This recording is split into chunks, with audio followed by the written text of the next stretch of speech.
Desiatky sú len výpalné pre cirkev, zaplatíš si miesto v nebi. Ale keď som začal čítať Bibliu a riešiť veci viac do hĺbky, zistil som, že je to o dosť komplikovanejšie, ale zároveň jednoduchšie.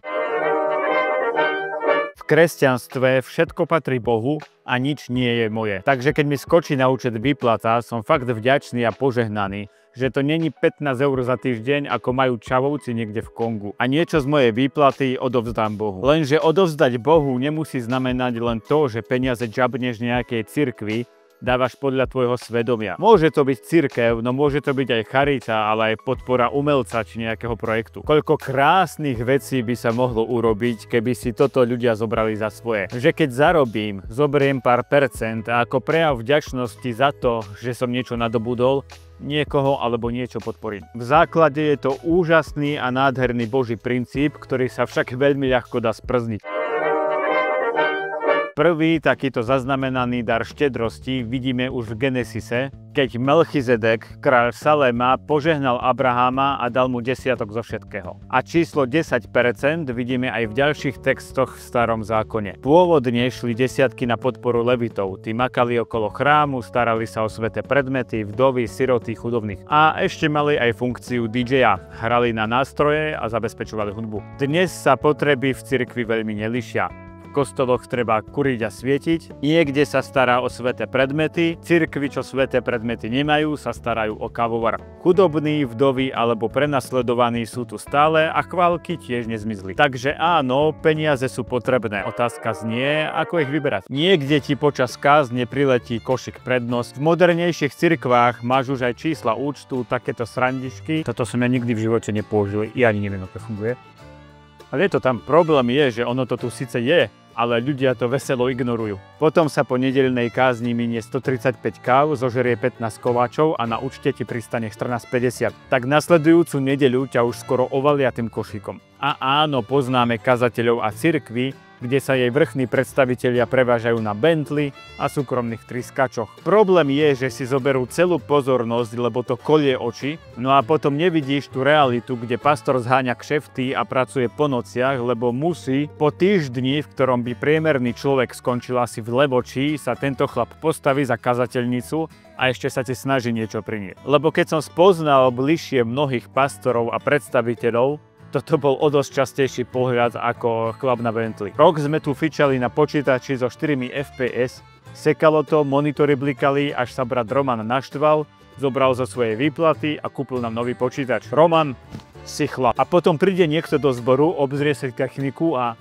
tí luxus tu majú, no ale prečo majú? Lebo makajú, nehnijú, tvoria, obetujú, tieto veci tam nie sú len tak z neba. Všeobecne sa cirkvi snažia vysvetliť, pobádať a pozbudzovať k tomu, aby ľudia naozaj aj prispeli. Každá cirkev k tomu pristupuje inak, niektorá sa s tým nepáre a pred každou kázňou máš vždy mini kázeň o štedrosti. A potom sú tu šampióni ako Benny Hinn, kde vlastne platíš vstupné a ešte 45 minút po skončení sa venujú tomu, aby si dal na Božie dielo. Reálne som sa necítil ako v kostole, ale ako na prezentácii hrncov v Kultúraku. Košok na vrchu, 50-ky a 100-ky, úplne jasné posolstvo. Tu nechceš hodiť len 5-ku, že? Tak tam trestneš aspoň 20-ku, lebo ťa tlačí atmosféra. Ak to tak chcú mať, nech to tak majú. No na mňa je to už príliš a smutné je, že keď cirkev aj robí 35 iných dobrých vecí, takýto prístup ich všetkých zatieni. Ale keď ty dávaš almužnu, nech nevie tvoja ľavá ruka, čo robí tvoja pravá ruka.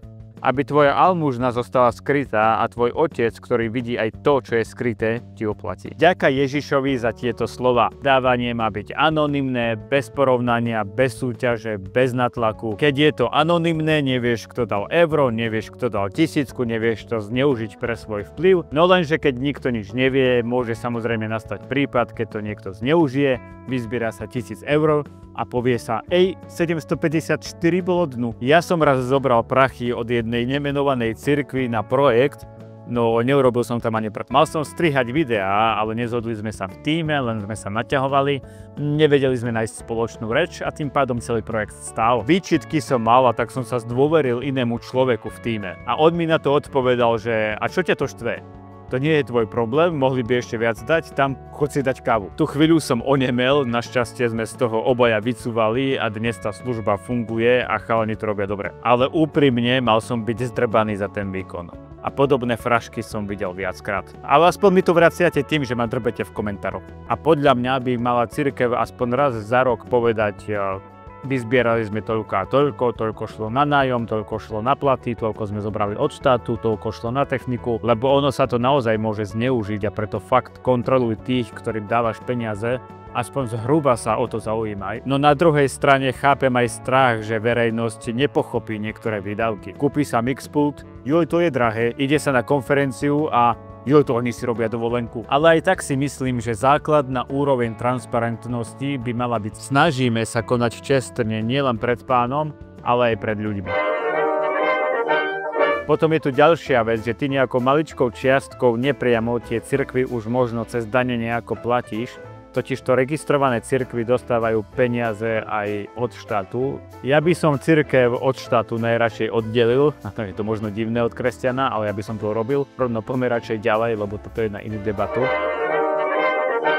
Desiatky sa však netýkali vždy len peňazí, ale aj úrody či majetku. Upraceš kostol, pomôžeš s technikou, donesieš nákup babičke namiesto toho, aby si 48 krát pozrel trailer na GTA 6, namiesto toho, aby si čumel na Netflix. Aj to je desiatok a možno cennejší než hotovosť. Desiatok je krásny princíp, no jeho realizácia je často nešikovná. Nie každá cirkev to robí dobre, nie každá zverejňuje výdavky, nie každá má techniku, ľudí či čas, aby toto vôbec riešila. A áno, určite sa nájdú aj miesta, kde sa tieto peniaze prepapkajú a zneužijú. Lebo cirkev je z ľudí a ľudia sú všelijakí. To, že si cirkev nevie dokonale zariadiť financie, neznižuje hodnotu Ježiša Krista. Ak to používaš ako výhovorku, prečo neveriť v Boha, nie je to o tom, že Boh zlyháva. Je to o nás, ľuďoch. Ak si kresťan, najdôležitejšie je, aby si mal v dávaní pokoj, radosť a čisté svedomie. Je dobré, ak sa zaujímaš o to, kam idú tvoje peniaze a máš prehľad. Ale je dobré dávať, lebo aj v Biblii máme moment, keď pastori museli opustiť svoju službu a ísť makať na pole. Opýtal som sa, prečo je Boží dom opustený. Dozvedel som sa tiež, že levitom sa neodovzdalo to, čo im patrí, na čo sa službu konajúci leviti a speváci rozutekali, každý na svoje pole. A to je presne ten dôsledok. Ak sa prestane dávať, prestane sa aj slúžiť, pastor pôjde na pole riešiť biznis. A ty ako kresťan nechceš, aby bolo ticho, ty chceš, aby sa evanjelium šírilo a ideálne nájdi si cirkev alebo projekt, kde máš dôveru, že to robia dobre. A to môže znamenať rozličné prístupy u mňa, u teba, u tej či onej cirkvi, hoci je Boh stále ten istý.